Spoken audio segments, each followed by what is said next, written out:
Hello, everybody, and welcome to episode 2 of Why Is This a Podcast? Thank you for everyone who watched episode 1 with the great Denise Greyfelder of the Great Garden State of New Jersey in the United States. I do just want to dedicate a few moments to talk about a personal hero of mine, and I think of many.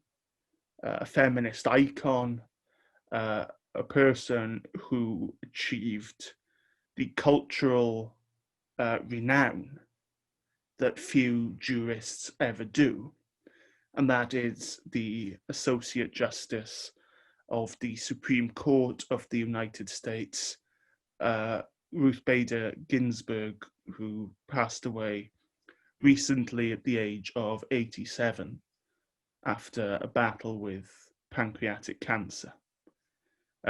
Justice Ginsburg, I mean, I know I'm British, if you couldn't tell from my accent. It may seem strange that a jurist from the United States might be a personal hero of myself, someone from Wales, but she is, because her fight for equality, which I think she dedicated her life to, certainly her legal career, and certainly her tenure at the Supreme Court, where she was only the second woman ever nominated to the Supreme Court after Sandra Day O'Connor, a woman who was demoted for being pregnant in one of her first jobs, a woman who faced every obstacle that life could throw at her and overcame it. She fought for equality of the sexes. She fought for LGBTQ plus equality, which, as a member of that community myself, means a great deal. When same-sex marriage in the United States became legal, a decision that she was so crucial in making, I looked at that decision.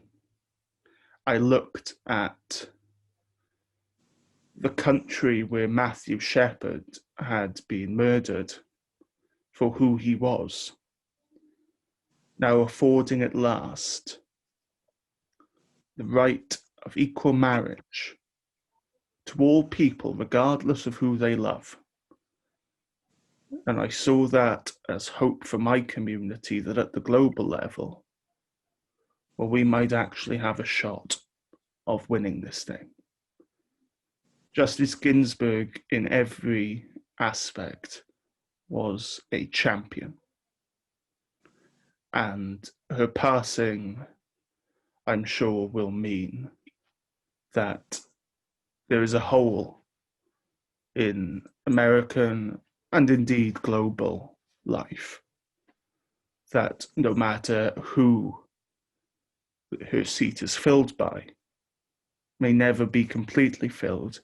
And I don't want to get too deeply into the political firestorm surrounding whether or not President Trump should have an opportunity to fill her seat. To be honest, I kind of wish that firestorm would be delayed and not, as Senator Mitch McConnell did, instigated by within hours of her passing. But I do want to make clear to our listeners who may not be familiar, Justice Ginsburg made her wishes clear, that she wanted a Supreme Court justice to be nominated after the presidential election. And I think that it would be respectful and it would be honourable to grant her wish. I think that is the least that we owe her. On that note, I would like to introduce my next guest, my second ever guest. I'm grateful to have him with me. He comes from Finn Partners. It's the second time I've interviewed him, first time for Why Is This a Podcast? I'm so happy to have him. Please welcome Mr. Gil Bashe. Gil, welcome back. Nice to see you again. Thank you. So wonderful to be back with you and the community of listeners. I have received from our last conversation so much feedback from around the world. In fact, this morning, I don't believe in coincidences, there is a person who wrote that she was so inspired by our last conversation that she just posted her first blog post. So that's credit to you. Also, I want to acknowledge and to you. You're the make it happen person, and I also want to acknowledge your really touching thoughts and eulogy for Justice Ginsburg. May she rest in peace. You know, the justice touched on so many important issues. I know today we'll be talking about health. And she was critical in the passage of the Affordable Care Act. She was indeed, and in protecting it as it went forward. I won't speak to the politics around this today. I will speak to the public health and household health imperatives that we talk about. You know, it is fascinating for me to see how people who are well and healthy talk about access to care. And we see how that shifts when the late Senator John McCain, who died of another terrifying cancer, brain cancer, as he was facing the final months of his life, how he became a critical swing vote at a critical time in protecting affordable care in the Senate vote. And you know, for everyone who's enjoying good health around the world, all your global listeners, when we're of good health, everything seems to be fine. These are theoretical issues we're talking about. Intellectual, theoretical, economic. The moment our lives cross that thin line from wellness to illness, it's amazing how our perspectives change. And that is an element that we don't talk about enough in health delivery or health access, which is empathy. Now, I always say, it's critical that we look at all of these decisions from the lens of what happens if it were me? What happens if my life or someone who I love dearly's life was dependent upon access to care? And this is a global conversation. I know that by chance, your last guest, myself, we both reside in New Jersey, the Garden State. But let me share with everybody with us today, New Jersey actually has another well-known nickname, certainly in major parts of the world. It's known as the medicine chest of this nation. And that's because the vast amount of companies involved in biomedical innovation have major headquarters here in New Jersey. Great companies that we think about that are really changing the scene, particularly now that we're all facing this global pandemic, have their roots in New Jersey, either their historic roots or their facilities, laboratory facilities here in New Jersey. So it's not unusual that you're going to have a lot of global guests coming from my state, and you're choosing well. There are other pockets of health innovation around the world. Please, not just New Jersey. We have, of course, in this country, Boston and Chicago. We have Nashville. We have just San Francisco. 49 other states to think that I'm playing favorites. Yes, but you know, with the pandemic right now, the funny thing is when we were talking about this in the pre-conversation, we talk about states that are sort of like under control or hotspots. It's a pandemic, people. And it's not just about New Jersey or Massachusetts or New York or Illinois or the state of Washington or California or the United Kingdom or France or Germany or Denmark or Israel or Uganda or China or Singapore or Australia. Guess what? We're all together in this struggle. Biomedical innovation, diagnosis, contact tracing, this pandemic impacts us all. And I think that the virus itself has uncovered real cracks certainly in this nation's health system, and real aspects of really tragic disparities that exist that we cannot turn away from for a moment.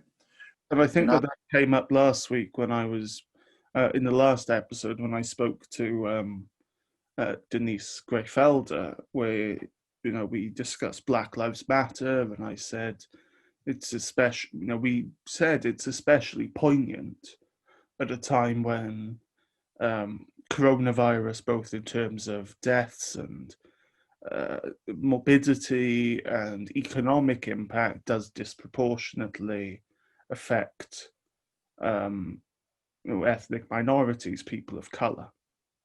Yeah, totally. Look, here's the reality. In this nation, the entire nation, all 50 states, about 52% of our citizens in this nation have health insurance by way of their employer. Mm-hmm. And about, let's say 40 some odd percent buy it on the open market, either through their businesses privately, or they buy it on the exchange. And so what you have is a lot of people have lost their jobs. And when we lose our jobs, heaven forbid, in this country, we also lose something else. We lose access to our employee-based insurance. Fin Partners with Civics Analytics released data last week, really dramatic data that talked about how COVID-19 is creating another wave of pandemic. There's the virus, which affects us on multiple organ systems. And then there's this other pandemic that's going on, the pandemic of unemployment.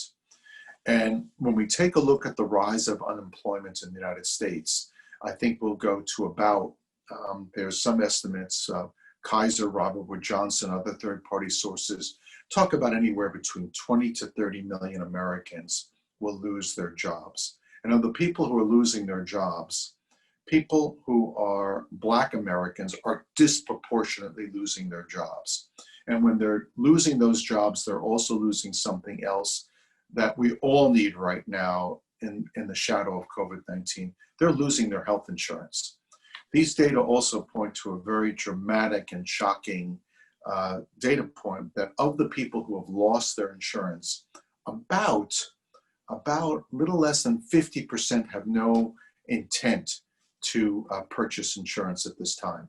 When you're tight for change, even the thought of spending money on the affordable care insurance programs or the open enrollment insurance programs that various providers have right now, that's too much money for some people. And they're willing to roll the dice and say, I'm hopeful I won't be ill, I won't break a leg, I won't have a serious illness, I won't have COVID-19. They're hopeful. But if anything were to happen, I will share with you right now and our listeners what would happen to those people. They would potentially face the risk of even personal bankruptcy because of the cost of care and the bills surrounding their care. If you don't have a lot of money and you don't have insurance, you will be in trouble.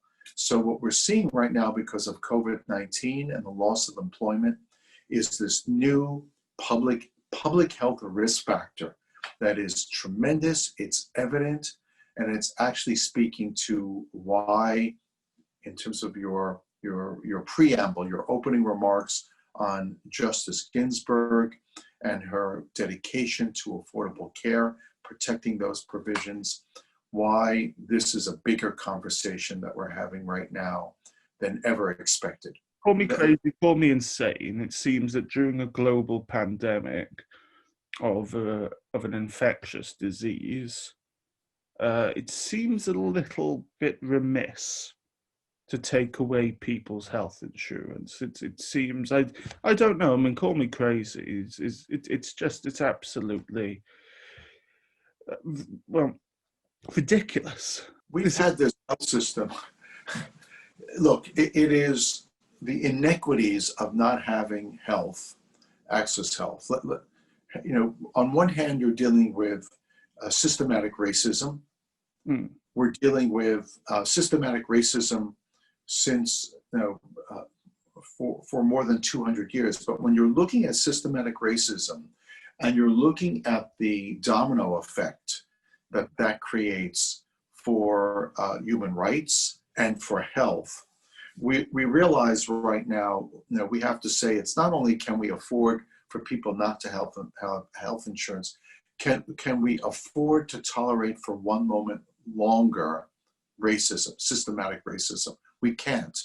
We can't. One leans into the other. And I want to speak to that because when we take a look at the people who are really the essential workers, it's not only people losing their jobs, it's people who are tasked with keeping our system operating. They're usually people who are really stretched economically to begin with. If you look at our long-term care workers, people who are caring for our elderly, they're often people of economic need, and that places them at risk.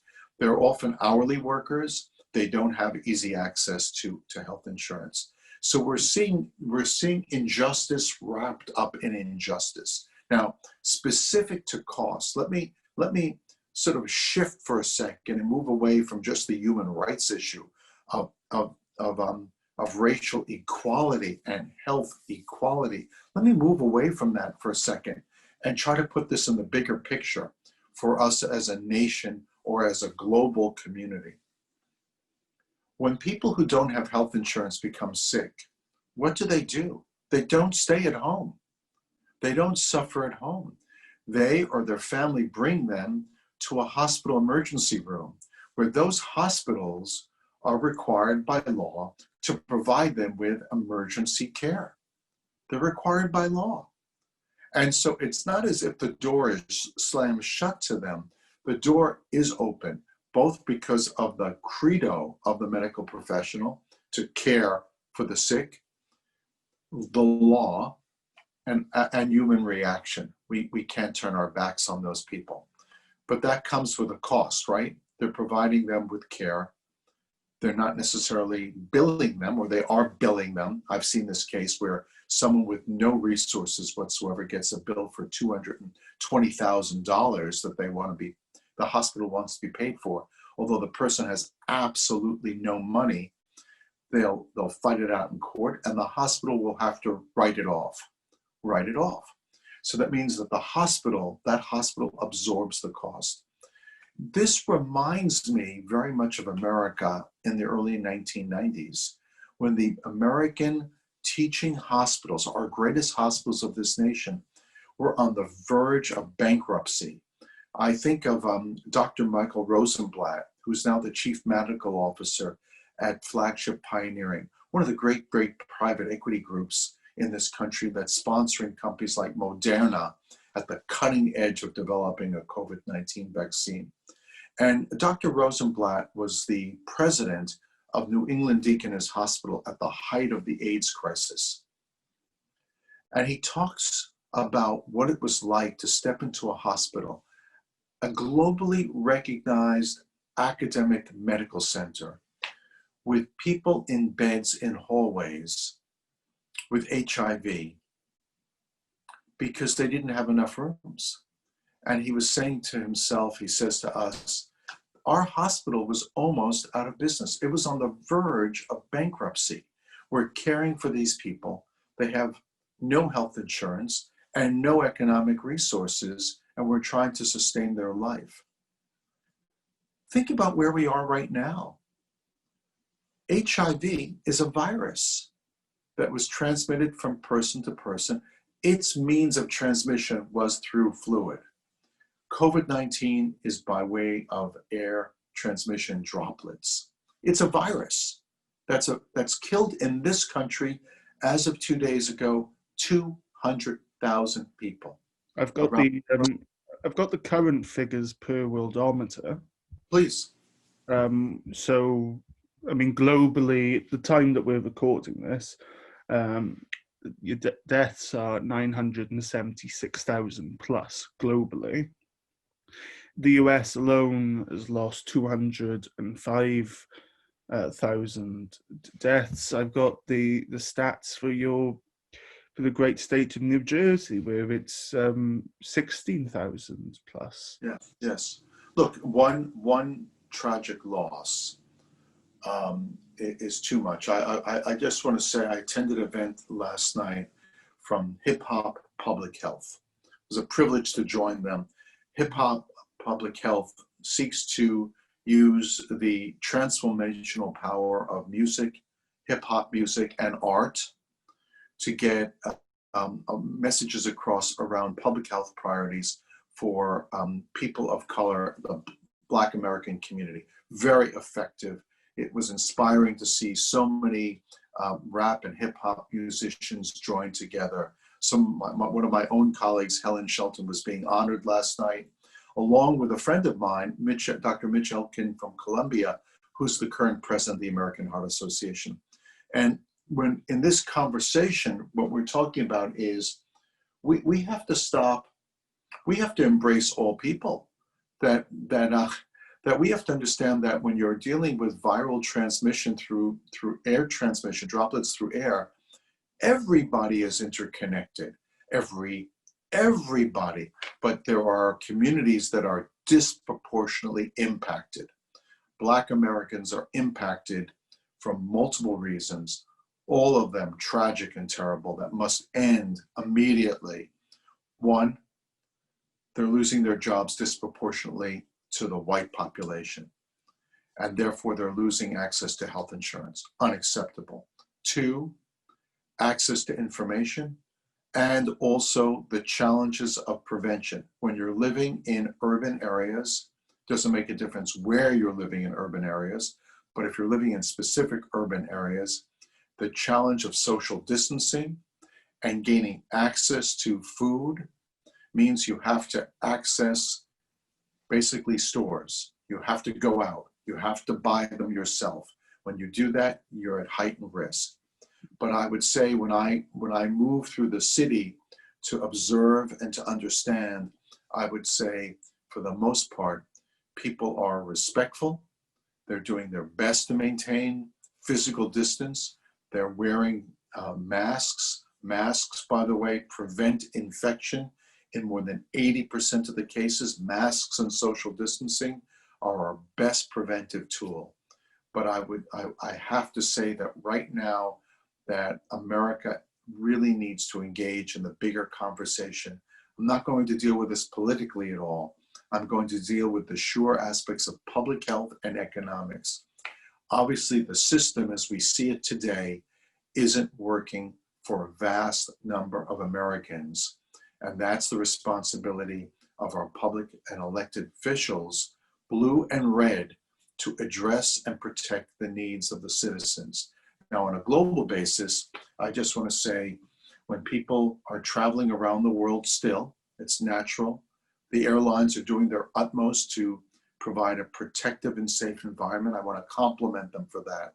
But when we move from place to place, we have to understand that we are carrying with us that which we fear the most, COVID-19. So all I can say is the best thing we can all do as citizens of this great globe that we all share, be mindful, wash your hands, wear a mask, maintain 2 meters distance from one another. If you've traveled from a high-risk area to another area, have the thoughtfulness to self-quarantine yourself for at least 10 days to 2 weeks. If we can do that as a global community, my friend, I think we're going to see infection rates drop globally, A, and B, the number you stated, 1 million deaths, of which about 20% are here in the United States. We're all responsible. We're all responsible right now to do our utmost to protect each other. I'm hopeful that though we're physically distanced from each other right now, I would like to believe we've never been closer. And certainly this period has brought you and I together.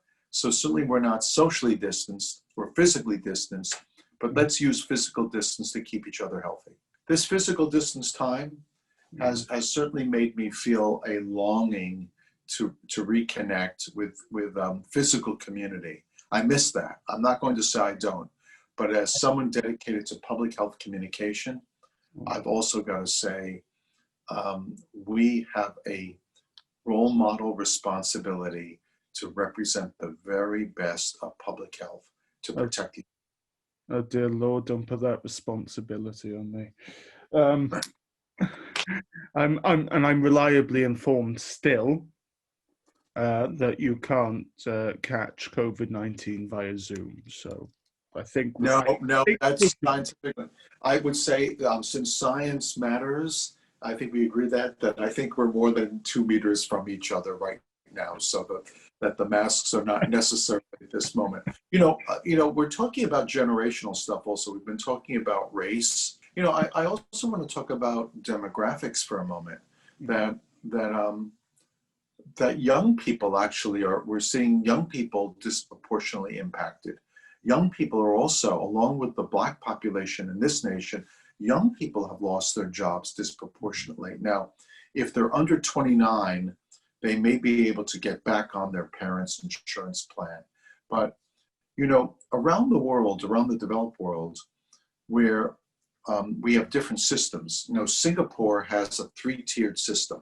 For our listeners in Singapore, there's insurance which the private citizen buys together with their employer. It's a similar system to what we know in this country. There is a system you buy into where the government sort of steps in on catastrophic moments. And then there's a public safety net. In this country, we call it Medicaid. But Singapore has a system where everybody has access to care.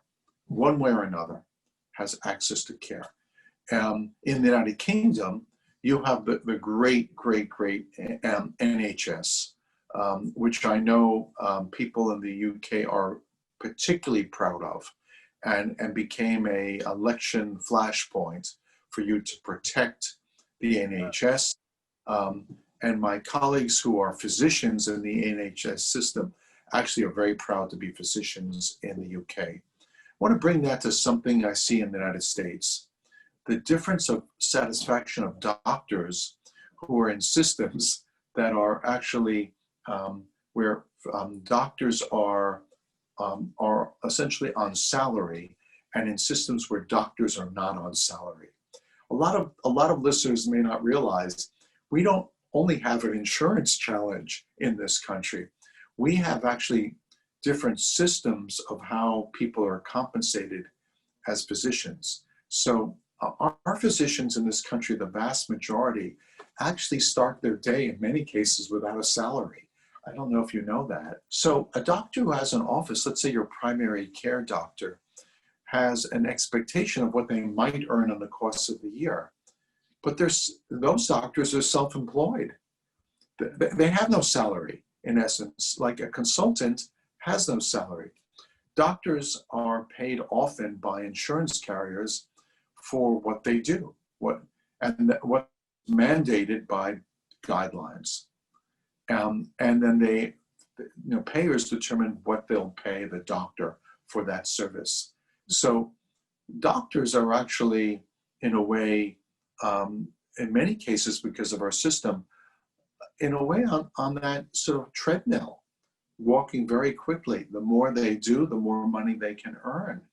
And what we've seen in surveys is doctors who are in systems like Mayo or Cleveland Clinic or Bassett Healthcare, other great systems, Humana, that are compensated, have a higher degree of satisfaction of being doctors, similar to your NHS in a way, because those doctors are paid salaries. And they also have private clinics. So in the private clinic, they may earn more seeing patients, but in their salaried work, they are part of the system. Often doctors band into groups, like trade groups, and they align with a hospital in order to negotiate with the hospital compensation. So we have a very complex health system here.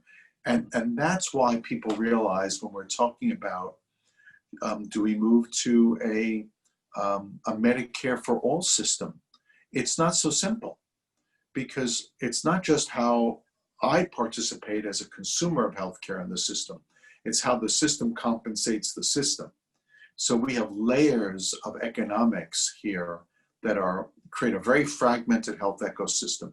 In the United Kingdom, the lines of care are clearer, and how you access the system.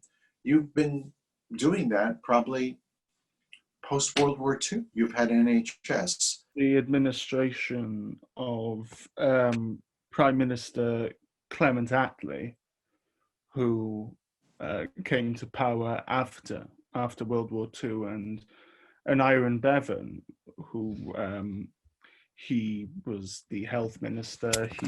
I'm very proud to say that he was a Welshman, because he's considered the architect of the National Health Service. And it was the foundation, the Labour government post-World War II for several decades, was known as the post-war consensus, was the provision, the administration of public services. Yes. Which I mean, we have benefited from. We're lucky to have benefited from. I mean, I think in the past, around approximately 4 decades, there's been some degree of slipping as to the post-war consensus, but more so than I think anything else, the NHS is always a fixture in the election cycle. Is the necessity, the vitality of the NHS, and it's something I think that the pandemic, that, as you rightly said, we're all living through, has underscored why it's so important that people have access to healthcare. Gil, it's been great having you. It's always a delight to be with you, and I want to thank you so much for that. We've touched on a number of key points today. We've talked about the racial divide, racial disparities. We've talked about health disparities. We've talked about demographic disparities. And I want to just sort of acknowledge your comments about the loss of Justice Ginsburg. It's not just the loss of the personality and all that she achieved during her time. It's all that she stood for, and the fact that we felt that there was a justice who exhibited great empathy for our needs. And I think that every time I have the privilege of speaking with you, I feel that you exhibit that empathy as well for humanity. So keep on doing your great work, and thank you so much for having me this morning. Thank you so much for being here, and you exhibit the same empathy as well. Thank you. That's very kind of you. I just want to reciprocate that, and I think that came through in our conversation today. Gil Bashe is a managing partner in global health at Finn Partners. Join me on episode 3, where I'll be talking to Wales's sweetheart, the great Mr. Gareth David Lloyd, an actor, writer, and musician. But for now, just please join me in thanking my friend, Mr. Gil Bashe, for the work that he does and for taking the time to speak with me this morning. Always a pleasure. I'm Kerean Watts, host of Why Is This a Podcast? Take care, stay safe, stay healthy, and goodbye.